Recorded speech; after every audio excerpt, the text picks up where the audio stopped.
Assalamualaikum warahmatullahi wabarakatuh. Perkenalkan, nama saya Yuli Munia Salsa dengan NIM 2001105019. Di sini saya akan menjelaskan tentang keterampilan dasar mengajar.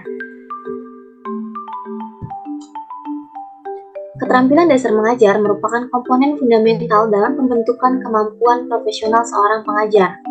Terdapat 8 keterampilan dasar mengajar yang sangat berperan dalam keberhasilan kegiatan pembelajaran, yaitu keterampilan bertanya, memberi penguatan, mengadakan variasi, menjelaskan, membuka dan menutup pembelajaran, membimbing diskusi kelompok kecil, mengelola kelas, serta mengajar kelompok kecil dan individual. Nah, di sini saya akan menjelaskan salah satu tentang keterampilan dasar mengajar, yaitu keterampilan bertanya.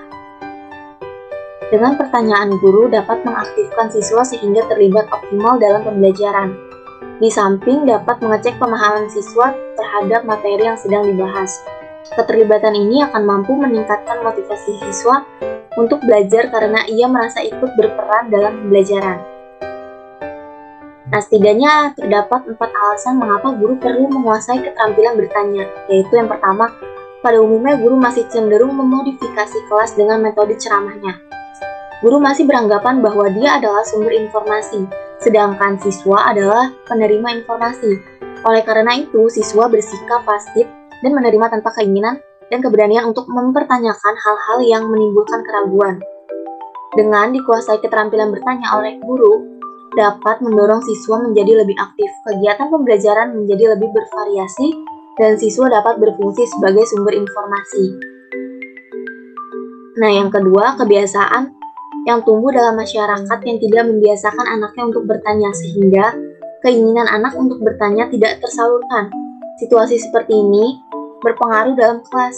Kesempatan bertanya yang diberikan oleh guru tidak banyak dimanfaatkan oleh siswa, sedangkan guru tidak berusaha untuk menggugah keinginan siswa untuk bertanya. Nah, yang ketiga itu penerapan pendekatan yang berpusat pada kegiatan pembelajaran menuntut keterlibatan siswa secara mental intelektual. Salah satu ciri dari pendekatan ini yaitu adanya keberanian siswa untuk mengajukan pertanyaan tentang hal-hal yang memang perlu dipertanyakan. Hal ini hanya mungkin terjadi jika guru sendiri menguasai keterampilan bertanya yang mampu menggugah keinginan siswa untuk bertanya. Nah, yang keempat itu adanya anggapan bahwa pertanyaan yang diajukan guru hanya berfungsi untuk menguji pemahaman siswa. Nah, fungsi pertanyaan menurut Tournai 1979 mengidentifikasi 12 fungsi pertanyaan. Nah, antara lainnya itu yang pertama, membangkitkan minat dan keingintahuan siswa terhadap suatu topik. Yang kedua, memusatkan perhatian pada masalah tertentu. Yang ketiga, menggalakkan penerapan belajar aktif. Yang keempat, merangsang siswa memberikan pertanyaan sendiri. Yang kelima, menstrukturkan tugas-tugas hingga kegiatan belajar dapat berlangsung secara maksimal. Yang keenam, mendiagnosis kesulitan belajar siswa. Yang ketujuh, mengkomunikasikan dan merealisasikan bahwa semua siswa harus terlibat secara aktif dalam pembelajaran. Yang kedelapan, menyediakan kesempatan bagi siswa untuk mendemonstrasikan pemahamannya tentang informasi yang diberikan. Yang kesembilan, melibatkan siswa dalam memanfaatkan kesimpulan yang dapat mengembangkan proses berpikir. Yang kesepuluh, mengembangkan kebiasaan menanggapi pertanyaan teman atau pertanyaan guru. Yang ke-11, memberikan kesempatan untuk belajar diskusi. Yang ke-12 itu membantu siswa menanyakan perasaan dan pikiran. Oke, pembagian keterampilan bertanya itu dikelompokkan menjadi 2. Nah, yang pertama itu keterampilan bertanya dasar, terdiri dari komponen berikut, yaitu pengungkapan pertanyaan secara jelas dan singkat, sehingga mudah dipahami oleh siswa. Yang kedua, pemberian acuan, yaitu informasi yang diberikan sebelum mengajukan pertanyaan. Informasi ini diperlukan sebagai pedoman untuk menjawab pertanyaan. Yang ketiga itu, pemusatan perhatian, yaitu memfokuskan perhatian siswa pada pokok masalah sesuai dengan pertanyaan. Yang keempat, pemindahan gilirannya. Satu pertanyaan yang kompleks dapat dijawab oleh beberapa siswa sehingga semua aktif memikirkan pertanyaan yang diberikan. Yang kelima itu penyebaran. Penyebaran berarti penyebaran giliran untuk menjawab pertanyaan yang diajukan oleh guru. Guru mengajukan pertanyaan kepada siswa, kemudian menyebarkan pertanyaan secara acak, sehingga semua siswa siap untuk mendapat giliran. Dengan kata lain, pertanyaan yang diajukan guru hendaknya diajukan ke seluruh kelas, bukan kepada siswa tertentu. Yang keenam, pemberian waktu berpikir. Setelah mengajukan pertanyaan, guru hendaknya memberikan kesempatan kepada siswa untuk berpikir sebelum meminta jawaban. Yang ketujuh itu pemberian tuntunan. Tuntunan dapat diberikan dengan cara yang pertama itu mengungkapkan pertanyaan dengan cara lain.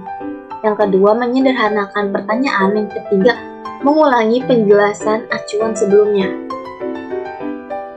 Nah, yang kedua itu ada keterampilan bertanya lanjut. Nah, komponennya itu sebagai berikut.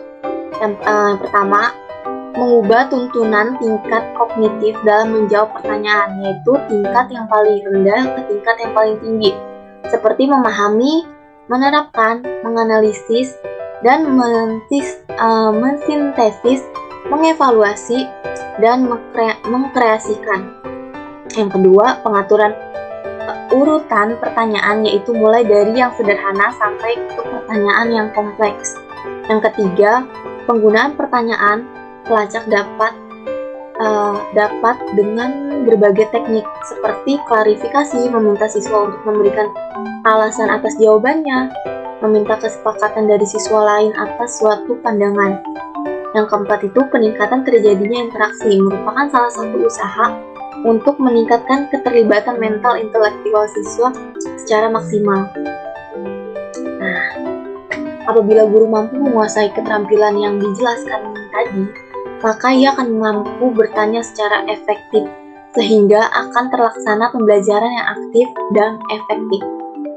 Baik, selanjutnya itu ada contoh dari keterampilan dalam bertanya. Contohnya seperti ini. Assalamualaikum warahmatullahi wabarakatuh anak-anak ibu. Wah, pada cerah-cerah ya pagi hari ini. Gimana kabarnya pada pagi hari ini? Alhamdulillah, baik semua ya. Sebelum mulai pembelajaran, alangkah lebih baiknya kita berdoa terlebih dahulu. Oke, silakan ketua kelas boleh dipimpin berdoa ya. Oke, berdoa selesai. Alhamdulillah anak-anak. Ya, kita bisa bertemu kembali pada kesempatan kali ini untuk melanjutkan pembelajaran pada minggu lalu. Ada yang masih ingat nggak nih, minggu lalu kita membahas tentang apa? Oke, ya, benar. Kita membahas tentang materi bangun ruang sisi datar. Oke, dari materi bangun ruang sisi datar, ada yang ingin ditanyakan tidak nih? Coba tolong satu orang dijelaskan kembali, apa sih dari materi bangun ruang sisi datar itu? Oke, cukup sekian yang dapat saya sampaikan. Kurang lebihnya mohon maaf. Wassalamualaikum warahmatullahi wabarakatuh.